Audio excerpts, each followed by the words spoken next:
and we will get started with our acknowledgement of countries. So, Ari, if you are able to.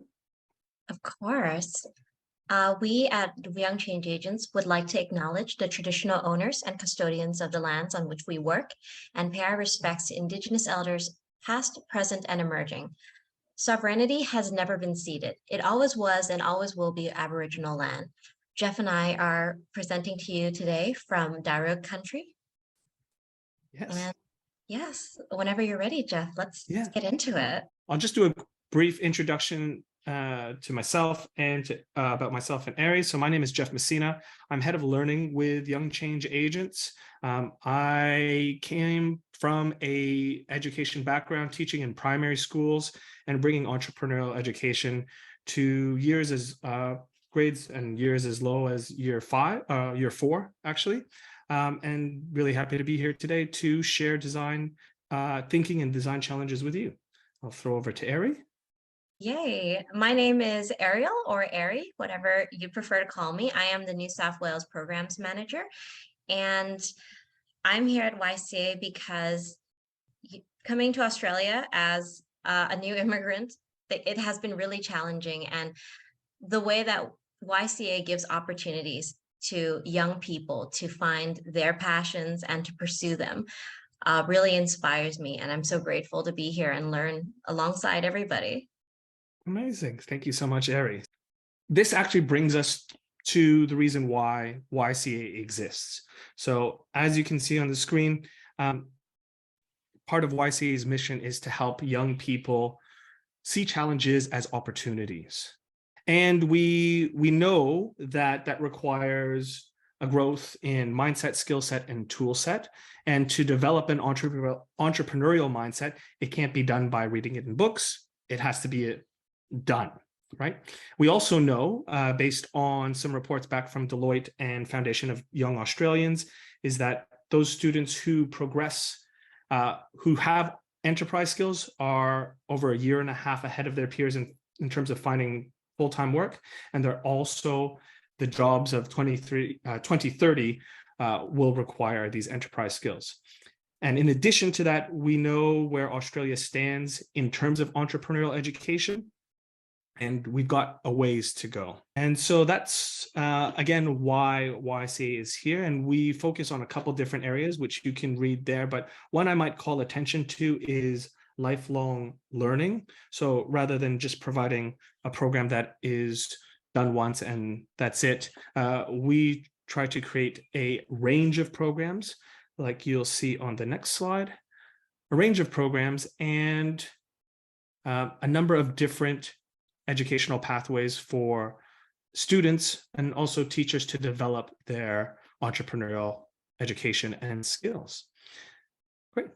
And then next. And all of this is built on these 4 pillars. So we have those learning pathways, but I guess the reason why we're here today and possibly why you're here today is because you want to build capacity in your students, and we're here to help build capacity in your schools, as well as the larger entrepreneurial education ecosystem. So with that being said, we are going to take a look at what is involved in this PD, which is the Future of Finance Design Challenge. So some of you may have already had a chance to take a look at maybe some of the resources and some of the website, some of the things on the website, but just to go over with you what's going to happen today, we're essentially going to go through the design challenge in a very fast-paced manner, hopefully giving, even if you're brand new to design thinking, to give you an experience of all the key activities that you would have an opportunity to run with your own students. The way we run it today in 90 minutes is what we call the light version. There is also a resource which is called the extended version if you wanted to run this same design challenge over the course of 9 30-minute sessions over a term. So there's some options there. Some things to remember as we go through it. There is no perfect. So just getting into the mindset of getting stuck in, answering questions, getting a little bit messy, knowing that it's not going to be perfect, is the mindset to have for this, and it's one that you're going to want your students to adopt as well as they get into the program itself. A few notes on resources and prizes. So what happens is when you complete the design challenge with your students, they'll have a chance to enter their ideas onto our website, and then the top 10 ideas will be chosen, and there are a range of prizes that are awarded to them, everything from additional mentoring with business modeling. They've got that extends from September of this year to March of next year, some opportunities for crowdfunding and some opportunities for PR for their ideas as well. So some great things that they could be a part of if they're in the top 10, but also just being a part of the design challenge itself is a great opportunity for them to develop these skills in terms of taking a look at a problem and finding out solutions. In our resources, we also have some curriculum links and worksheets, both digital and printable. So lots of resources for you to get access to. And then finally, we have some additional support. So if you'd like young change agents to come in and kick off a challenge with your students, we're able to come in for 1 or 2 day workshops. And we're also able to provide some resources through the hub, or if you're looking for other ways, if you want to upskill your staff, we can do that as well. So just reach out. All right, so let's get into it. What's going to happen today? As I mentioned, it's going to be an immersion experience. And on this screen, it's kind of outlined of some of the things that we are going to do today. Maybe the main things to focus on is if you don't already have a pen and paper ready, it'll be useful to have those out. Some of you may like to or prefer to work digitally, but you're going to want to have an area where you can take some notes and eventually draw some pictures as well. If you're in a situation where you can't, maybe you'll just have to write out a description of what your prototypes are going to be later. By the end of this, you're going to go through the entire process. So from empathy to prototype and pitch. So get ready for a quick move into that.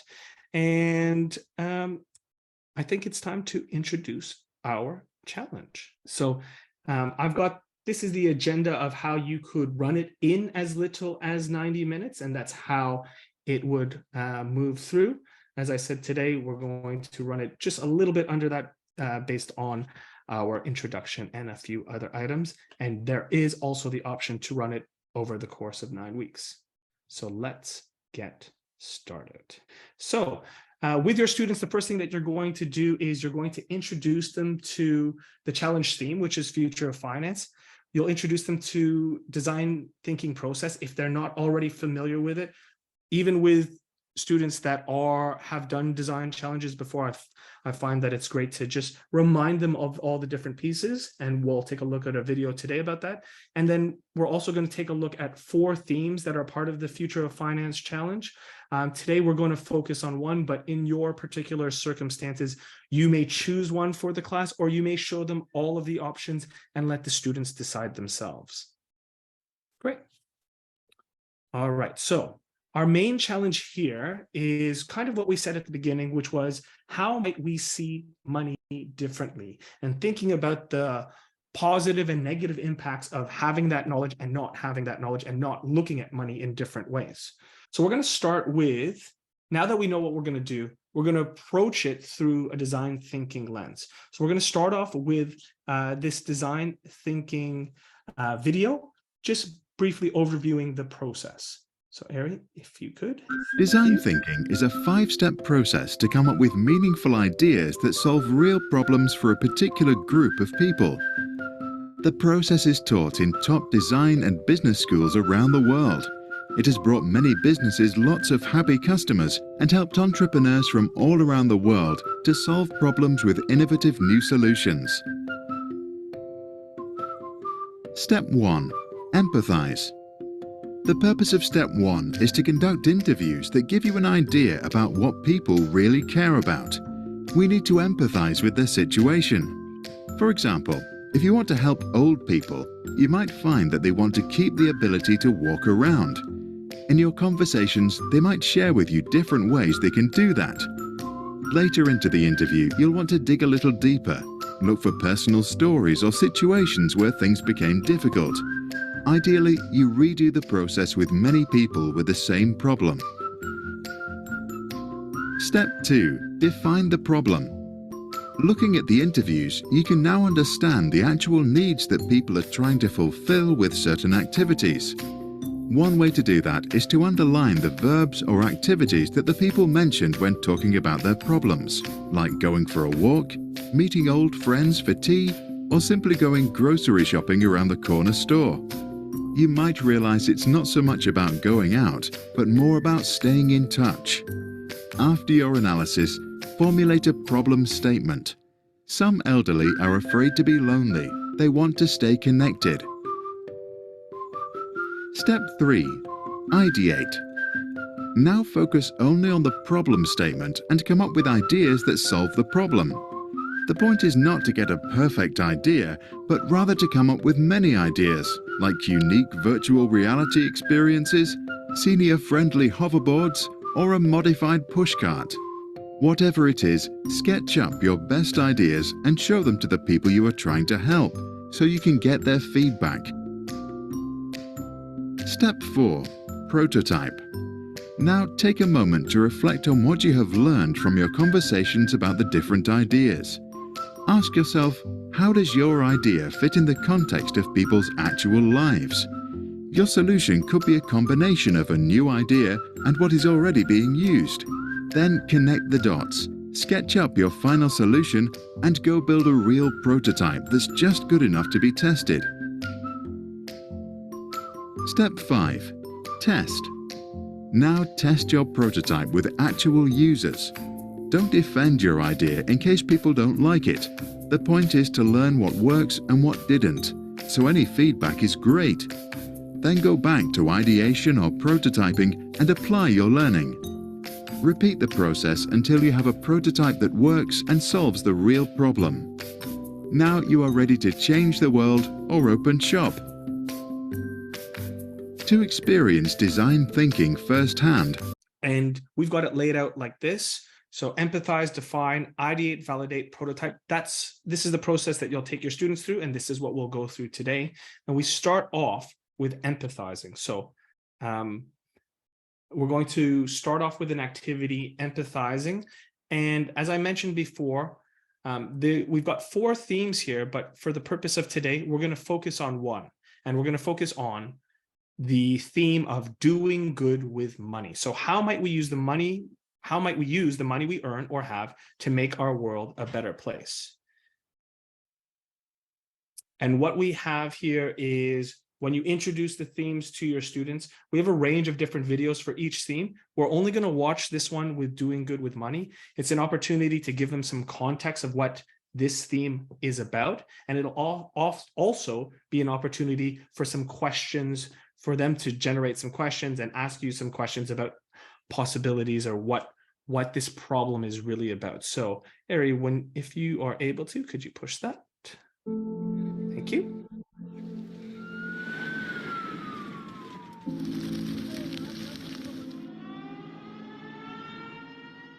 As the world becomes more unpredictable, some say where you park your money has never been more important. Ethical investing is growing in popularity. But what is it? We're about to meet someone who can tell us all about it. Ethical investing, also known as responsible or sustainable investing, simply means factoring in people, society and the environment into investment decision making. That means not putting your money into things like fossil fuels, weapons, tobacco, logging and gambling, in favour of renewables, education, innovation, healthcare, recycling and companies with good governance. Estelle Parker from the Responsible Investment Association of Australasia says $2.8 trillion is managed in funds that use an ethical investment approach. We're seeing a huge growth in this in the market at the moment. People are really, really keen to make sure that their superannuation products and their investments align with their values.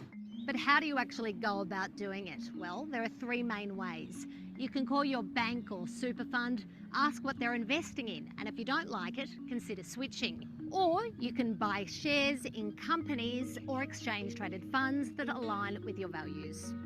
Nicole Haddo has done all three. She's turning the lessons she learned along the way into a book. If large amounts of our population start moving their money over to ethical options, whether that be their banking or superannuation, those really, really big funds and banks are really going to have to stand up and take notice. She warns those who want to responsibly invest to watch out for companies pretending to be green. There is no regulation around putting ethical and sustainable labels on a lot of finance products. So it meant really, really digging into a super portfolio or, an ethical exchange-traded fund and looking at every single holding. Ethical investing is not just about feeling good. Responsibly invested share funds have an average one-year return of 1.7% and 8.1% over a decade. That's on par with the one-year returns of the ASX 300 index and beats returns of 7.8% over 10 years. There's actually quite a lot of investment risk in investing in oil, gas and coal because they can be stranded assets in the future. They can be worthless assets for companies in the future. For some people, social benefits are more important than big returns. I'm in Melbourne at a social enterprise called Street. It's a cafe that trains disadvantaged and marginalised young people in hospitality and horticulture. It's also a great example of impact investing. Let's go and find out more. Impact investing is essentially using your money for good, so your investment money to do social and environmental change. And the types of ways that we've used impact investment is to build a site like this. Street has a mix of investors with varying degrees of returns over the past 10 years. You can come here and you can see the good of your impact happening right around you. Investing with a clear conscience. Brilliant. Thanks, Ari.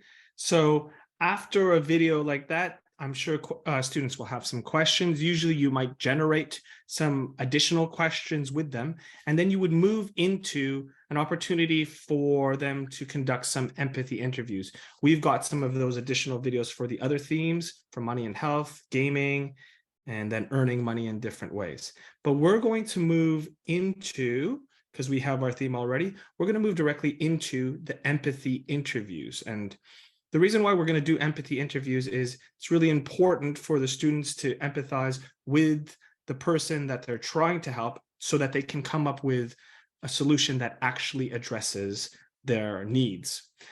So what we are going to participate in and set up right now is shortly we're going to move you into breakout rooms. And we're going to give you a list of empathy questions that we have created for you, and you'll find in your packs. In the resources. I will share them here, and I will share them in the chat as well. But the way that it's going to work is you are going to be interviewing your partner in your breakout room and asking them from the list of questions, and then taking notes on their responses, because the solution that you design is going to be for your partner.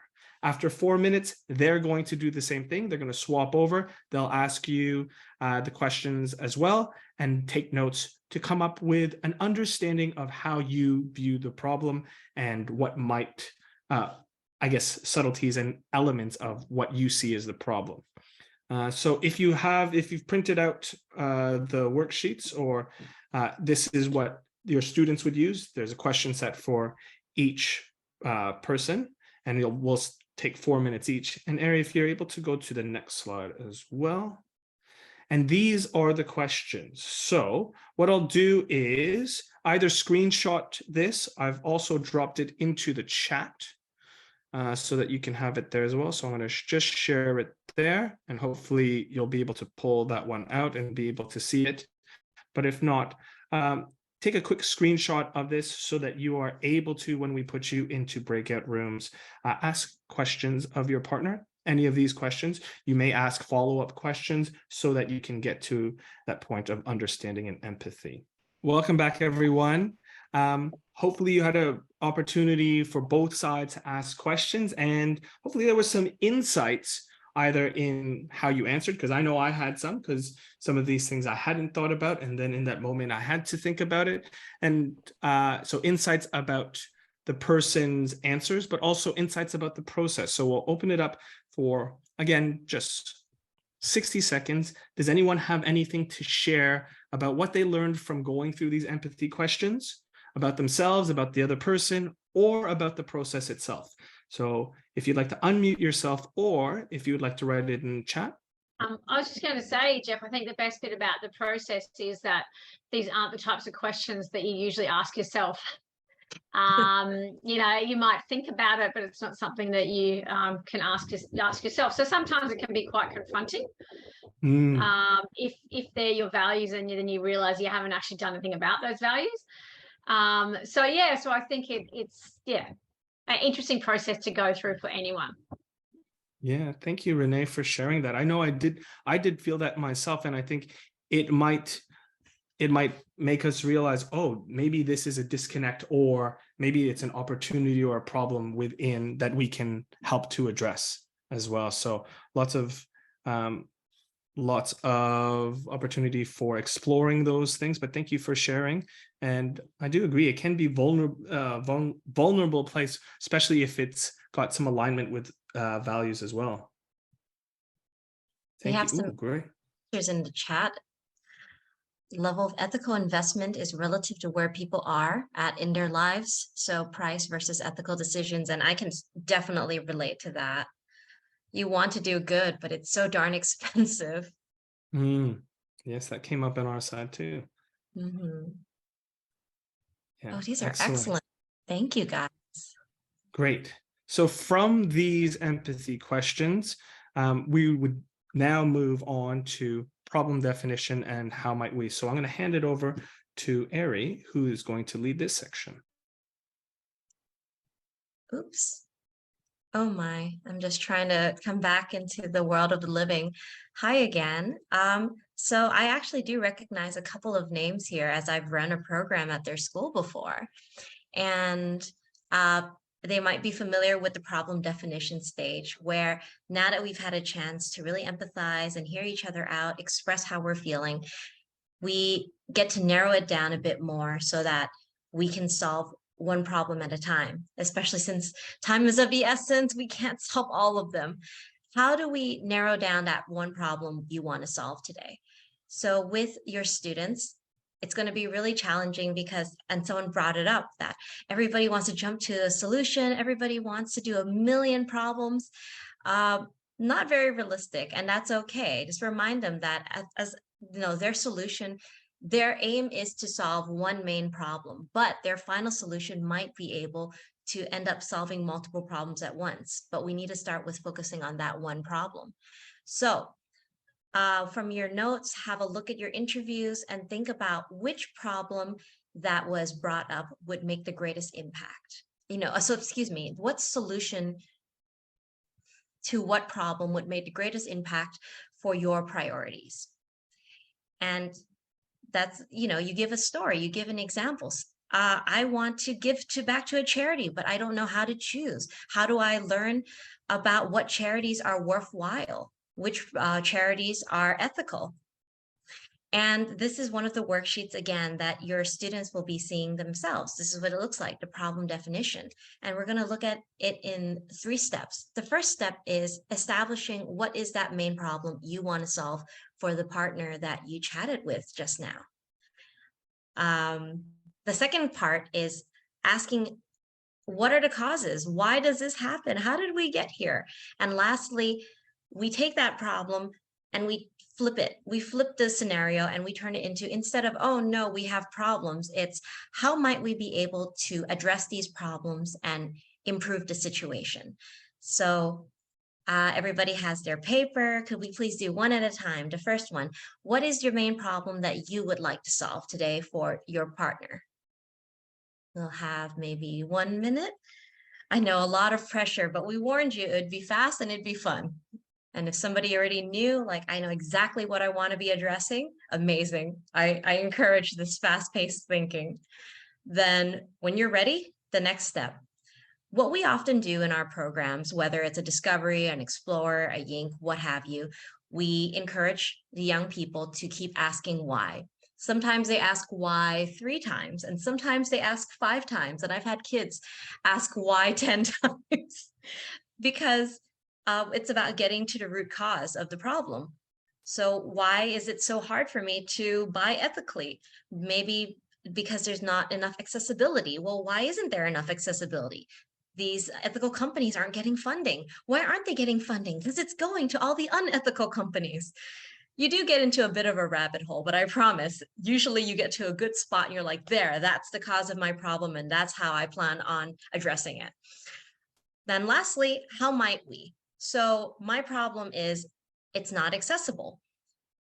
And the root cause that we just went through was because there's not enough funding going into ethical companies. So how might we encourage ethical companies to find maybe better funding opportunities, or be able to market themselves better and become accessible in their chosen markets? Obviously, this is a very I chose a very complicated one as an example. I apologize for that. I'm sure yours are a lot more realistic. We can do it. We can actually solve the problem. And yes, the how might we? How did you reframe it? How were you able to ask instead, let's do this, but rather, how might we? This is our CEO, Margaret. This is her favorite phrase, how might we? And we say it every day in our lives now. Instead of looking at it as a problem, we look at it as an opportunity. Now that you have a problem that you want to solve, you have you know the root cause of the problem, and you've asked yourself, how might I be able to solve this problem? One of a billion possibilities. I would like you to grab your paper, grab your pen, and write down 5 ideas that would help you. If you can do more, even better. I want you to ask yourself, would this be a business? How would it be a service? Would it be a product? Who would I be working with? How would it work? Who's going to be involved? It usually gets quite crazy at this point. This is where we give the kids, some Post-it notes and the pens, and they just go mad. They filled poster boards of ideas because there are no wrong ideas. This is your opportunity to really get creative, go further with it. And it's better to have a lot because you can cut down from a lot. But when you start small and you're so set in like, no, this is how I'm going to do it. If and when something goes wrong, you don't get the opportunity to, choose a second option. You're just like, oh, shoot, I have to start over because I didn't think about what would happen if. So definitely encouraging your kids to give as much as they have. There are no dumb ideas, because from there, you just narrow down which ones work best for you with your resources, with, your problem and what actually solves the problem. Yeah, so some of the, or at least one of the ideas, one of the challenges was like, how do we give some more money to people when, we're trying to even supply for ourselves? Like, where's this extra money going to come from? And one of the ideas that came to mind, because I came across it recently, is a program called, it's an already established one, but it's a program called B1G1, which is buy one, give one. And they give you ways to create positive impact in the world, but it's not as big of a financial kind of commitment. So even, a few dollars here and there can make a really big difference, or even a few cents. They even list it as a few cents. And you can tie some of those things to some automatic purchases or things that you do in your life as well. So that might be one idea to address the challenge of there are our needs and how am I going to put this on top of some of the other needs that other people have. No, thank you. And absolutely. I think you also got one of the more challenging problems to address. Um, how do we balance doing good with our money? And trust, I know everybody, like, this is a really challenging topic. And whichever students choose to do this, be ready to guide them, because you yourself will have gone through the experience of, wow, I don't know, where do I begin doing good with my money? So you have your ideas on the paper, hopefully at least 5, if not more. And what we'd like you to do next with it is, but before we move forward, I also just want to remind you that, when you're writing out your ideations, it really could range. It could range from, who you plan on targeting, how you plan on marketing it to them, how would you explain it to them if you only had one sentence to do so, and thinking about what money means to you, in addition to what money means to your customer, your partner of the day. And just have fun with it. If you're not having fun, you're not doing it right. I promise you. But yes, you have your ideas. Where do we go from there? We have to validate these ideas, because some ideas, as fun as they are, just unfortunately don't work.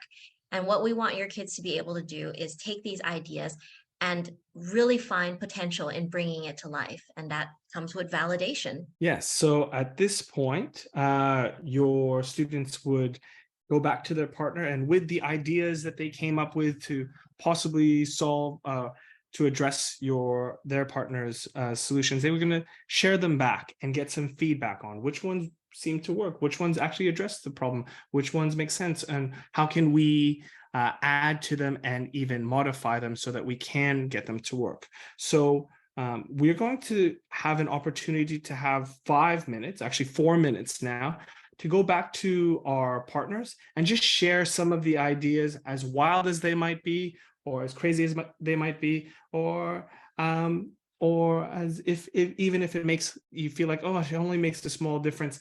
Regardless what it is, share it with your partner. So Ari, if you're able to, can you put us back with our original partners, and you're going to share back the ideas that you have and get some feedback, right? So we've got people coming back. All right, thank you everyone for hopefully you had a chance to share some of your ideas. What you might find, and what happened in our room here, is even one person sharing an idea, there's an opportunity to build upon each other's idea, and it's a nice opportunity for collaboration and saying yes and to each other's ideas to see where it could go.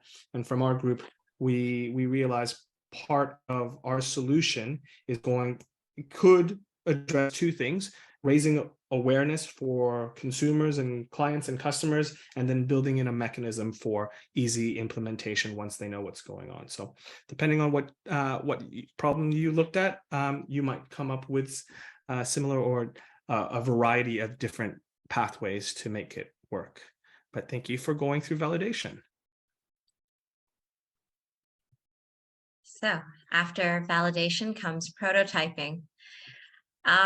So how is that going to look? How do you even begin?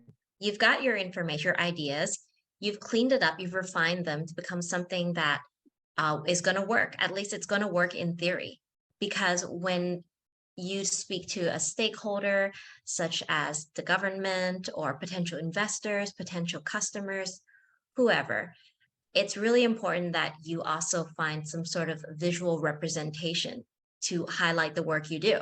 And this is because, it's great to talk about an idea, but sometimes you really need to see it to believe it. And the kids have so much fun with this. This is their opportunity to create websites, create marketing materials for social media, for emails, for posters in a random Woolies, what have you, or create a prototype of their product as maybe. I remember there was one team that we had worked at in the past, and they used a 3D printer to create what they wanted their product to look like. So this is your opportunity to grab again your pencils and pens and markers, whatever you have in your rooms, and create something. If you're more of a techie person, feel free to jump on Canva to create something, just some sort of, a fake website just to show us how you would market it, or maybe to draw something. I encourage things like, what do you call a wireframe prototype, which is where if it's an application, what the user experience would look like. If you want to grab stuff like beads, like papers, and build something, I totally encourage that too. However, we only have 10 minutes. And I take a lot of pride in my finished prototypes. I don't know about you. So Ari, just to clarify, so we're creating our own prototype now for our partner in the next 10 minutes? Yes, that's correct. Yep. Bringing that idea to life. Here are just some examples of prototypes that other students have done in previous design challenges. Up on the top right, the top left, there's resources. So taking your customer or taking your partner through your product, how will they understand how to use it? And then here we had a little bit more of a DIY. Fresh and Wild, I actually got to meet them, wonderful kids. They wanted to create a box that would have all the travel amenities that you would need, and it'd be eco-friendly and ethical. At the bottom, we have here some wireframe prototypes. So this is what their little application would look like when you jump in. It's nice to look at the color scheme, their branding, and you see the way that they gamify the process. That's what their idea looked like. That was what solution they proposed. And of course, examples of websites. So whatever you would like to share today, that is totally fine, but that's part of the process. And this brings you into your students' shoes, how difficult it is to create a prototype, but so fun. I hope you're happy with your ideas, even though they aren't as refined as you would maybe hope they'd be. In such little time, you're doing such an amazing job. And the same with your students, with whatever time they have, and at such a young age, they are doing great. And now I guess it's an opportunity for you to share your work. What are you proud of? What have you created in these few minutes? Yeah, so we've got a very simple structure.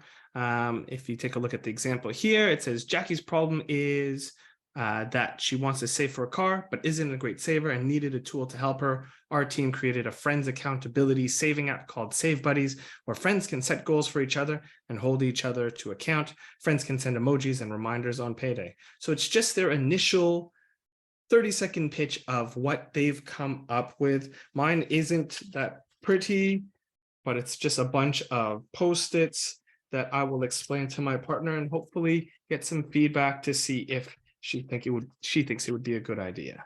So we'll probably only take 3 or 4 minutes for this. So if you can put us back into our rooms, we're going to have one final share with our partner, and then we're going to come back together as a group. In our group, we noticed some of that as we shared. We got more ideas, and we found challenges, and we got to explore it a bit more.